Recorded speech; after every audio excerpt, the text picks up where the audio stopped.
Does That you? would be cool. I've read about people who do what you do, and this guy I was reading, he was a real tech guy. He's like old school. He wrote Microsoft's first word processor. I forget his name. It was a great book though. Anyway, his advice was to keep the boat simple. Like when he first got on, he thought he was going to have power everywhere, and I don't know. More and more, he just started stripping more out of the boat. He made it lighter. He made it simpler. He gave up a lot of things that to me would seem like comforts because to him they were one more thing to maintain and go wrong. That's what Riley's like. I keep asking him to get, a little You are washing spot machine. on, Woody. You are all over it. You've clearly, you know a bit about this stuff. Good on you, mate. So where do you land on this thing? It sounds like you two have to find a medium between you. I don't want that many things. Like I want a blender and a few small comforts, and a washing machine is one of them. I'm Satellite sorry, dish. but half the time when I, air conditioner, spa, or jacuzzi, I think you call it. To live somewhere that's not constantly rocking, making you feel ill. That's not me. That's him. He gets very frustrated. Yeah, I do get grumpy. I love to sleep to the rocking. It's him that gets really frustrated. Yeah, no. So you're dead right, Woody. The more things you have on board, the more things are going to break. So if you can either do your own washing in a bucket, which it doesn't take that long, and hang it out, it's generally good weather. You're going to save yourself a lot of hassle in the long run, and it's therapeutic. You don't even do it. I don't. I imagine it would be. Yeah, he's really interested in your therapy. You should be thanking him. Yeah, it's therapeutic like watching someone woodwork. You don't have to be doing it, but you watch them do it, and it's a little therapeutic. Yeah. It's therapeutic for you to watch her do chores. I'm surprised you guys have two heads. I guess it kind of makes sense. You've got one for in the marina and one for at sea. But it seems like a lot of maintenance. And you're giving up a room. It's the bathroom. Oh. If I it's the bathroom. If I had a choice, I would the room that is Elena's basically closet, I would turn into an actual closet, like get rid of the two bunk beds and make it a proper place where we can store sails and dresses. A proper, with drawers and get rid of the forward head and just have one toilet in there. Yeah. The vessel was built for chartering. It's made for chartering. So. Yeah, you buy a second-hand boat, you're always making do with, what other people's plans were. What's the spare room like? So you guys, is it what, double-sized bed? It's empty all the time? Because you guys bring Patreons on, you have another room. Yeah. You don't just all pile in the bed. Just full of booze. So one room is completely, That's an entirely new level on Patreon. Yeah. One room's completely clean, and the other's just got, a few extra buoys and, whatnot, fenders and just ropes and whatever we can't fit outside in Riley's work. Yeah. You mentioned earlier that you will hunt or fish or dive down in there and get food from the ocean. What's the primo meal that you're so excited about when you catch it or kill it and you come back up and cook it? Like mahi, dolphin fish, mahi. Sure. Lobster's very, very nice. Yeah. And groper. They're our three favourites. We always see these huge gropers and we can never get them. Like we have seen gropers that are just huge. I see a lot of Riley always comes back to the boat. Yeah. Why is it hard to catch a grouper? Well, they run if you catch them. them. They're onto you. They're very intelligent, so they know you have to sort of not look at them, and it's really hard because, well, you for one, you're down deep and you need to sort of line up the fish, and you have to pretend like you haven't seen them, so it's just really hard. Absolutely. Clever fish. And they remember for a lot longer than you'd think. They do. Really? I was gonna How big are something. they? Oh. A grouper. Massive. Like over 100 I don't know pounds. how big they can get. Yeah, there's some that... Am I missing a joke? Everyone's laughing but me. No, there might be, but I'm not in on it. Kyle just started giggling, and I'm trying to figure it out. No, nothing. Just being really giggly. So, grouper, lobster. Kyle just sent Taylor a message saying, I'd love to grope Elena. That's That would have been a funny message to send, but it wouldn't have cracked me up quite as much as what I was actually thinking. Are lionfish any good? I've seen you eat them. I know they're poisonous, yet you eat them anyway. What's the scoop on that? You eat poisonous Yeah, they fish? taste like biting.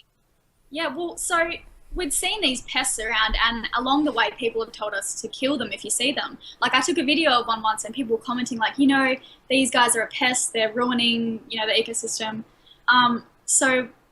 And apparently they're good eating, so we just went on a bit of a killing spree one day and gave it a go, and I learned how to actually cut the spikes off, the spines off. You guys would have loved it. We just slaughtered like dozens of fish. It was amazing. You're honorary there Americans. was blood everywhere.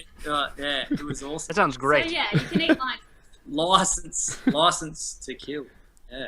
Just Need some demolished a whole explosives. bunch So, of- how do you cook them? Do you just throw them on the stove, Yeah. or do you ever like deep fry fish, like all different kinds?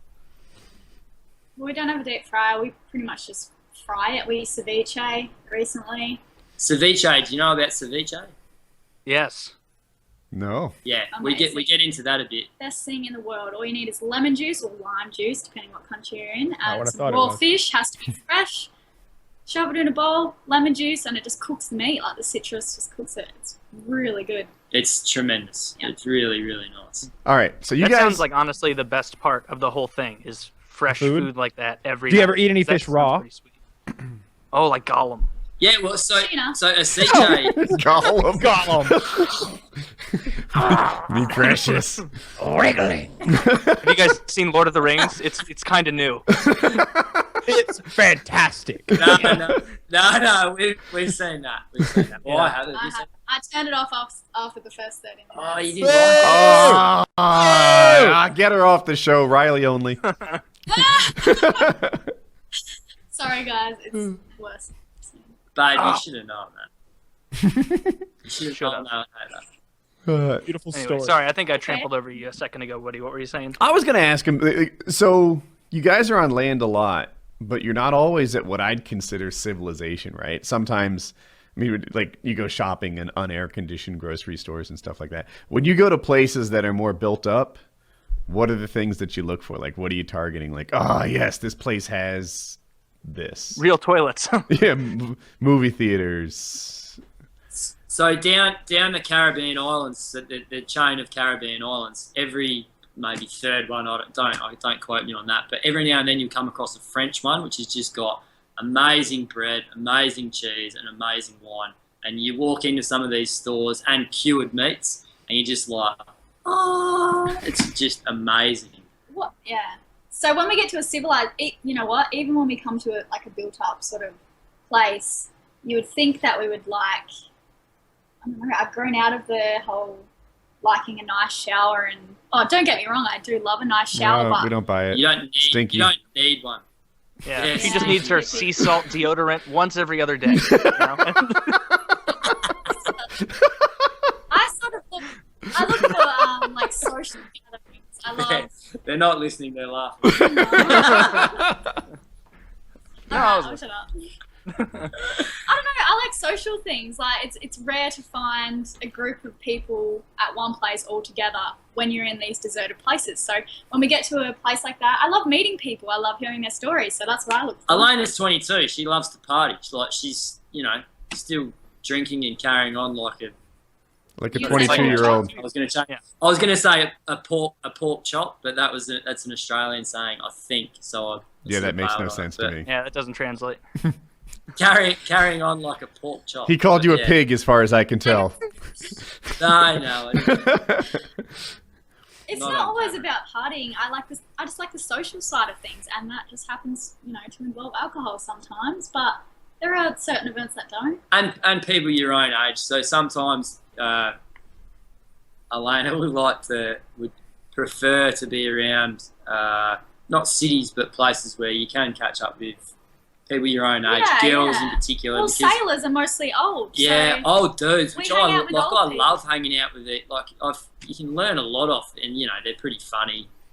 These old guys that have been kicking around on boats for however many years on end. I do love them too. Yeah, you do, but But I need, yeah, I could sort of hang out with that crew for a fair while, whereas Yeah. If you were to stereotype these old dudes, right? Like these guys, I'm picturing them to be early gray hair, right? Like 50 years old. They've been kicking around forever. Yeah, divorced. Yeah, like that's where I was headed. Peg legs. Describe their life story that led them up to their seafaring lifestyle. How did these guys end up where they are? Predominantly, so I would say you've got your single-handed sailors, which is sort of the guys that you're describing, but far and away it's elderly couples that have just sort of retired, or they've done quite well, so they've retired a little bit early, and they're cruising around doing what they've been planning for the last 20 or 30 years. So a lot of the times their story is just beautiful. They've finally made it, and they're just ecstatic to be wherever they are. Now, how long have they been doing it? Are these guys still in the honeymoon phase of cruising, or are they like, they made the right call? They're beyond honeymoon, but then they're beyond it being difficult. They've learnt to make it easy for themselves as well. So yeah, they're doing that. Money seems to help a lot. Uncomfortable invitations from a salty sailor guy for you to go on his boat for a party or anything like that you had to turn down because you thought he was crazy? What was that? Any uncomfortable, like a salty seaman is like, oh, come over to my boat. We're throwing a big one tonight. And then you'd like, oh, no thanks. Like creepy people that invited you over to their boat. The first thing that just came to my mind was when we were in Cape Verde, that old guy on the yellow boat, he wanted to watch movies with us, and he was on this tiny little boat like this big, and he was a bit, he'd been single-handed sailing for years and years and years. He'd done a lot of drugs. He had men's sails. He was so nice. Yeah, but he was a bit weird though. But you didn't want to watch movies with him, yeah. I don't want to watch movies anyway. It was a really nice offer. So what movies did he want to watch with? I don't know, he said he had a hard drive with thousands on it. Debbie does. A hard drive with thousands on them. It doesn't. And you're going to be 1,001. I don't know, but other than that, I have never been really creeped out by someone asking us to come on their boat. They're generally pretty normal. I've never met a group of people that I could speak more highly of. They're so helpful. Yeah. They're just so nice, inviting, welcoming. They're like open-minded. Very open-minded. That comes, I think, with these guys have been traveling for a long time. I think that comes with that, and they're just overwhelmingly helpful. They're like, if I've ever got any sort of issue, they come in hordes. They're like, we'll help you out. Particularly being like younger, they're just so keen to help. Really awesome people. So